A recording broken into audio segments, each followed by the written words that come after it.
sa isang makalumang simbahan na nagiba at natabunan ng lupa ang ibang parte nito. May mga tumubo na rin na mga iba't ibang klase ng matatayog na halaman, pero ang namumukod tangi dito ay isang kumpol ng kawayan na tumubo mismo sa gitna ng simbahan na parang sinadya. Sinadya pa yon na kunin ni Ilaw dahil nga sa kalapitbayan lang nila ang simbahan na nagiba. Si Ilaw ang pangunahing karakter natin sa kwento.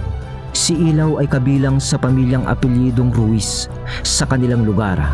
Ayon kay Ilaw, ang apelyido nila ay galing sa kanununuhan nilang Banyaga. Ibig sabihin ay may dugo itong si Ilaw na Espanyol. Kaya't hindi naman sa pagmamayabang ay gwapong lalaki itong si Ilaw. Ang pamilya nila Ilaw sa lugar nila ay kilala na maraming lupain na sinasaka dahil nga sa minana nila ang mga naipundar ng mga kanilang kanununuhan na mga lupa. Pero bukod doon ay kilala rin ang apelyido nila na lahi ng mga antingero. Pero hindi sila nanggagamot. Mahilig lang sila sa mga ganong bagay dahil sa kagustuhan na rin nila na magtangan ng tagong karunungan. Pero nagbago ang lahat nang makuha ni Ilaw ang batong kawayan na sinasabing isa rin yung klase ng mutya na may malakas na birtudes na panlaban sa masasamang elemento. Dahil sa dulo nito ay sinadya nitong patulisin upang panlaban sa mga nilalang o isang pamilya ng aswang na nakalaban ng kanyang buong angkan. Dekada 70. Sa Panay Island tayo, Iloilo. Mga kabagis, umpisahan ng paganahin ang ating mga imahinasyon sa ng subscribe button. Pakitabig na rin yung like mga kabagis ko. Salamat. 5. Limang tito ni Ilaw ang namatay sa hidwaang ito ng lahi ng antingero at lahi ng mataas na uri ng aswang, at sila ay mga gabunan. Konting pagbabalik tanaw lamang tayo para malaman natin kung anong nangyari at bakit o kung papaano namatay ang mga tiyuhin ni Ilaw. Ayon kay Ilaw, sa mga panahong ito ay nasa 11 pa lamang siya nang marinig nito na nag-uusap-usap ang kanyang mga tiyuhin kasama ang kanyang ama. Pero ang mga napapakinggan naman ni Ilaw na mga bagay-bagay noon sa mga ito ay hindi na bago sa kanya. Dahil sa sanay na ito sa kanyang mga tito at sa kanyang ama. Butragis yung mga yan. Ba't mo hinahayaang ginaganon-ganon ka lang? Mga lecheng angkan ng aswang na yan? Salita ng tiyuhin ni Ilaw na si Nardo na siyang panganay nilang magkakapatid. Dahil sa 8 ang bilang ng magkakapatid na to, 2 lang ang babae. Bali pang-6 na lalaki ang tatay ni Ilaw. At ang pinagsasabihan niya nito ay ang pangatlo naman sa kanilang magkakapatid. Dahil sa may nakaalitan ito na isang grupo o pamilya na hinihinala nilang lahi ng gabunang aswang. At ang apelidong yun ay nagngangalan naman na Marquez. Itong mga Marquez ay kagaya rin ng estado ng pamumuhay kina Ilaw. May kaya kumbaga. At nagsimula lang ang alitan na ito dahil sa panliligaw ng isang kapatid ng mga Ruiz sa isang babae na naging karibal naman niya, ang isa sa mga lalaking anak ng Marquez.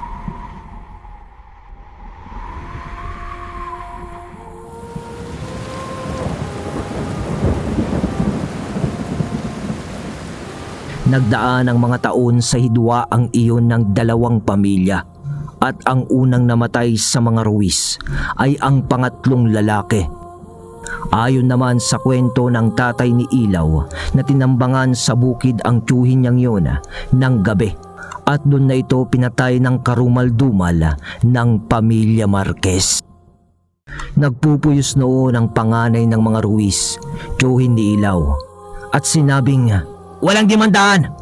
Ubusan ng lahi kung ubusan ng lahi!" Salita nito na talagang galit na galit sa pagkamatay ng kanilang pangatlong kapatid.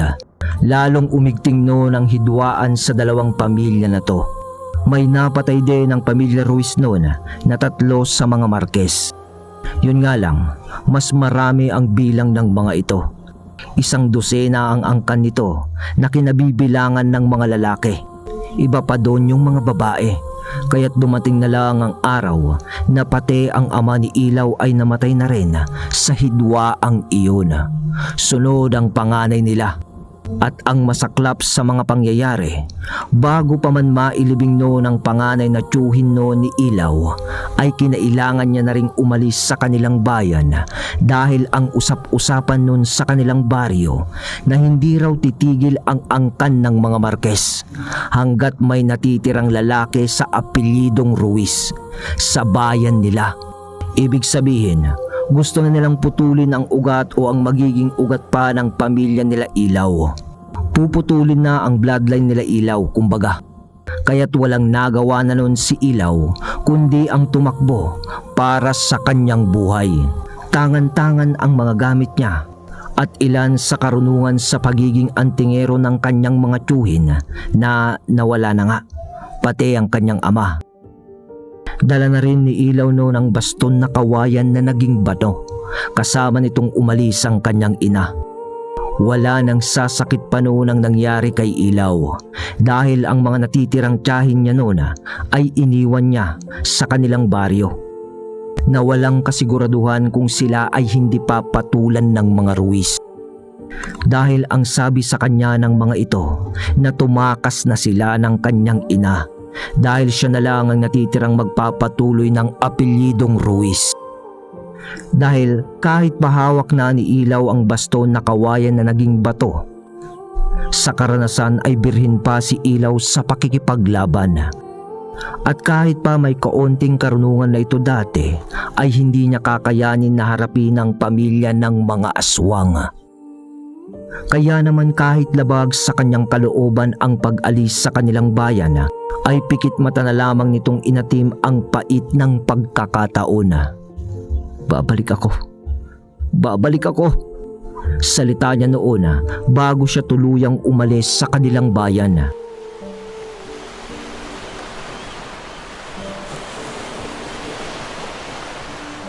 Sa isang sulok ng isla noon nagtago si Ilaw kasama ang kanyang ina at yun ay ang lugar ng Siquijor.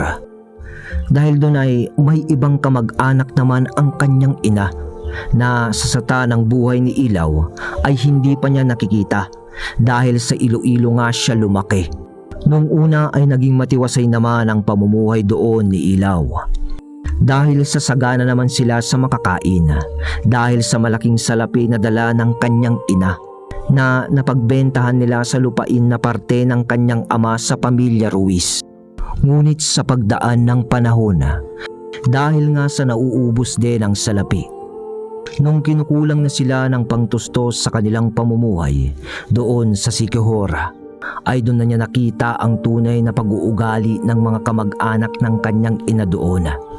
Lagi na lang galit ang mga yon at mainitin ang ulo sa kanilang mag-ina. Kesyo kahit daw nakapagpatayo ng munting bahay ang ina ni Ilaw doon, ay lupa pa rin nila ang kinatitirikan noon. Kaya't dapat lang daw na magbigay-bigay rin ng konting salapi ang kanilang ina sa mga kamag-anak nila. At dahil sa teenager pa lamang noon si Ilaw, ay hindi naman niya alam kung bakit takot na takot ang kanyang inay sa mga kamag-anak nito doon. Hanggang sa napilitan ng magkargador si Ilaw sa malapit na merkado sa kanilang baryo upang tustusan ang pangangailangan nilang mag-ina, pati yung pahingi-hingi ng mga kamag-anak nito. Ngunit muling bumaliktad ang mundo ni Ilaw nung may nangyari na naman na isang dagok sa buhay niya.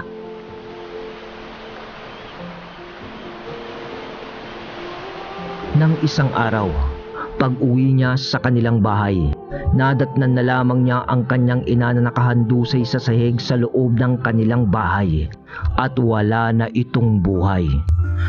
Nung una ay hindi alam ni Ilaw kung anong sanhi ng pagkamatay ng kanyang ina.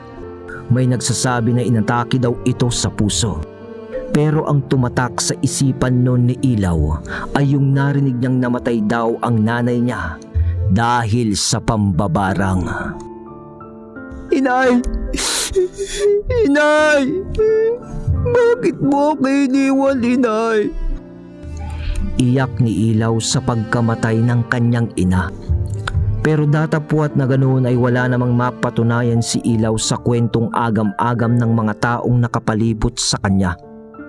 Mahina na ang pakiramdam noon ni Ilaw pagdating sa aspeto ng espiritual.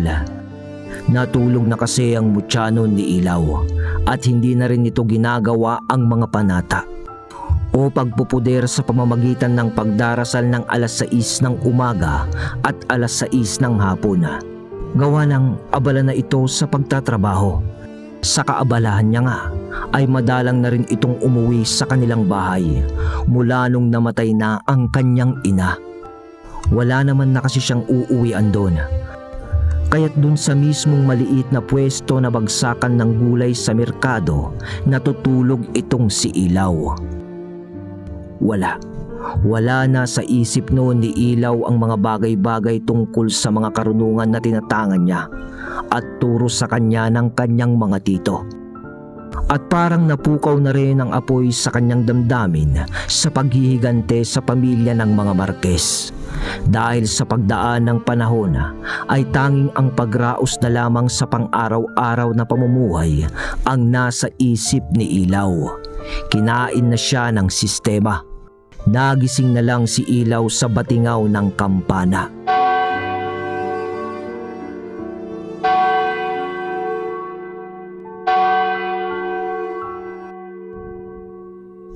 Halos araw-araw naman na naririnig ni Ilaw ang kampanang yun na malapit sa pwestong kanyang pinagtratrabahuan.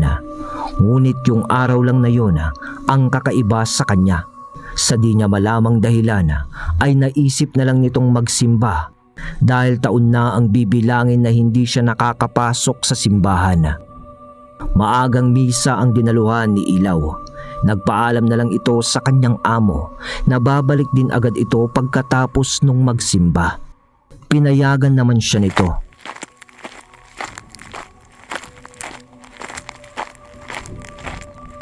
Nang habang naglalakad na si Ilaw papasok sa bakuran ng simbahan, umagaw pansin sa kanya ang isang matandang lalaki na humihingi ng limos. Parang bulag yun sa pagkakatansya ni Ilaw. At may barya naman nun si Ilaw, kaya agad niya itong nilapitan. At nung ilalaglag na sana ni Ilaw ang barya sa latang nasa harap nung matanda, nagsalita yun ng, "Kumusta ka na, Ilaw? Buti ay naalala mo pa ang tunay mong pagkatao." Tang, kilala niyo ho ako? Gulat na tanong ni Ilaw. Oo naman. Matagal ko nang hinihintay ang pagkakataong ito. Ang masilayan kang muli. Sa pagsambit ng matanda, mas nagulat si Ilaw dahil sa ibinuka ng matanda ang kanyang mga mata. Sabay silay sa kanya.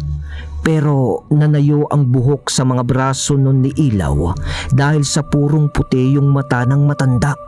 Yung parang may katarata, ganun. Pero talagang puting-puti na. Paanong kilala niyo ako, Tang? Wag mo nang isipin yon. Ang mahalaga ay nagising ka na. Tingnan mo ang simbahan na naghihintay sa'yo. Uwi ka ng matanda, sabay turo sa simbahan. Bakit ho? Ano pong ibig niyong sabihin? Salita naman ni Ilaw, sabay baling niya ulit ng tingin sa matanda na nasa kanyang tabi. Ngunit nagimbal si Ilaw nang wala na ang matandang nanlilimos sa kanyang tabi. At doon ay nakita niya na lamang ang baston na nakaparehas ng baston na kinuha niya sa kawayan. At parang yun na yun talaga. Pero sa isip nun ni Ilaw ay iniwan niya ang baston sa kanilang bahay. Yung parang naabandona na, malapit sa kamag-anak ng kanyang ina. Paanong napunta ang bagay na yun sa harap ng simbahan? Pati yung matanda na nawala. Paanong nangyari yun? Hanggang sa parang may bumulong na lang sa wisyo ni Ilaw na kunin niya ang baston. Kaya't kahit hindi siya sigurado na kanya ang bagay na yun, ay dinampot niya na lamang ito at nagpatuloy sa pagsisimba.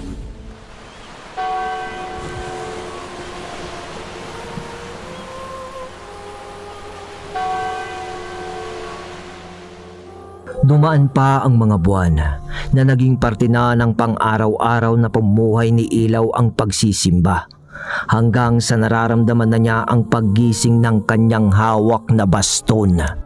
Dahil sa hindi niya nalalaman na ang pagsisimbang ginagawa niya ay siya na rin palang pag-iipon ng puder o pondo sa kanyang espiritual na kakayahan na nananalaytay sa kanyang dugo. Nang isang araw, nang minabuting umuwi ni Ilaw sa kanilang bahay kung saan namatay ang kanyang ina, upang tignan ng mga ilan sa gamit nito, pati ang isang libreta na bigay din sa kanya ng kanyang mga tiyuhin na yumao. Doon ay napagtanto niya na ang hawak niyang baston ay ang baston niya na pala. Wala kasi doon yung naiwan niyang baston, at naisip niya na siguro ang matandang nagpakita sa kanya sa harap ng simbahan na nanlilimos ay ang gabay ng kanyang baston. Nagbalat kayo lamang ito, at dahil sa pagkakataong yun ay bumalik na ang kanyang mga tangan.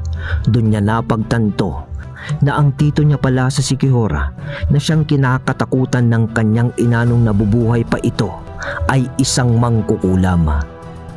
Doon ay nagkaroon ng hinala si Ilaw, na naliksik si Ilaw noon kung ang mismong tiyuhin niya sa Siquijor ang pumatay sa kanyang ina. Nagtanong-tanong ito sa malalapit na tao sa kanila, at doon niya nalaman na isa palang bayarang mamamatay tao ang tiyuhin niya sa pamamagitan ng pangkukulam. At doon niya na rin nakumpirma na yun din ang pumatay sa kanyang ina. Doon ay nabuhay ang apoy ng galit kay Ilaw, at hindi siya mapakali hanggat hindi niya nabibigyan ng katarungan ang pagkamatay ng kanyang ina. Kaya gumawa siya noon ng hakbang upang paslangin ang tiyuhin niyang mangkukulam. Nang isang araw, dahil sa malapit lang naman ang bahay ng tiyuhin niyang yun, habang wala yun sa kanilang bahay, ninakaw ni Ilaw ang damit ng tiyuhin niyang yun. Nakapagdesisyon na kasi si Ilaw na kapag napas lang niya ang kanyang tiyuhin dito sa Siquijor, babalik na siya ng Iloilo. Nang huli pa ng manok noon si Ilaw, at ang ginawa niya, kinatay niya ang manok na yun. Pagkatapos ay inuubos niya ang dugo nun na pumapatak sa damit ng kanyang tiyuhin. Gabi na nung ginagawa nun ni Ilaw ang mga bagay na ito, at pagpatak ng 12:00 ng gabi, ipinako nito ang damit ng kanyang tiyuhin sa labas ng dingding ng pintuan ng kanyang bahay. At habang ginagawa niya yun, ay nag-uurasyon pa ito. Nang kinuha na niya ang naging batong kawayan na papatulis, sunod-sunod na pabulong-bulong na salita ang kanyang binibigkas.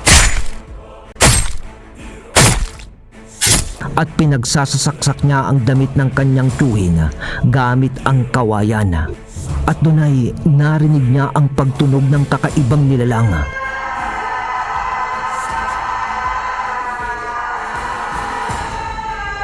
Para yung nanggaling sa bahay nung mangkukulam na tiyuhin niya. Hinayaan lang naman yun ni Ilaw at hindi na pinansin, at naghintay na lamang ito ng umaga. Kinaumagahan nga ay nakumpirma niya ang kaguluhan sa ibang tao, sa mga kapitbahay, dahil sa pagkukumpulan ng mga ito sa harap ng bahay ng tiyuhin niya. Duguan yung tiyuhin niya, pero yung mga dugo nito ay lumabas sa kanyang bunganga, bibig at sa tenga. Nanahimik na lamang nun si Ilaw dahil alam na niya ang nangyari. Natikman ni Ilaw ang unang lakas ng kanyang tangan sa unang pagkakataon.